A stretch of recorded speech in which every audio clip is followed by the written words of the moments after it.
பார்த்துட்டு தானே வரேன். 2 செடியை தான் கொத்தி போட்டிருக்கேன். அதுக்கு என்ன நஷ்ட சொல்லுங்க, கொடுத்துட்றேன். 2 லட்ச ரூபா கொடுப்பா.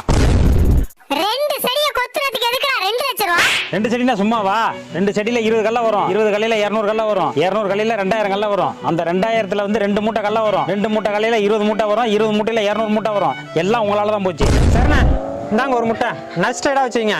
இனிமே என் கோழி உங்க கொல்லை பக்கம் வராது. ஏண்டா 2 லட்ச ரூபாய் கேட்டேன், ஒரே ஒரு முட்டையை கொடுக்குற? ஒரு முட்டைனா சும்மாவானே? ஒரு முட்டை ஒரு கோழியாகவும், ஒரு கோழி 10 கோழியாகவும், 10 100 ஆகும், 100 1000 ஆகும், 1000 கோழி வந்து 10,000 கோழி ஆகும். 10,000 கோழியை வித்தா 5 லட்ச ரூபா வரும். இப்ப நீங்க தான் எனக்கு 3 லட்ச ரூபா கொடுக்கணும். அப்படி போறா. சரிப்பா, இனிமே கோழி வராம பாத்துக்க. ஏன்டா ஒரு முட்டை கொடுத்த? அந்த முட்டை பொரிக்காதுடா. ஏன்? அது உன் ஆளு போட்ட முட்டை தான். பாத்தியாடி, உன்னை கலாய்க்கிறான். அவன் உன்னை தான்டா கலாய்க்கிறான்.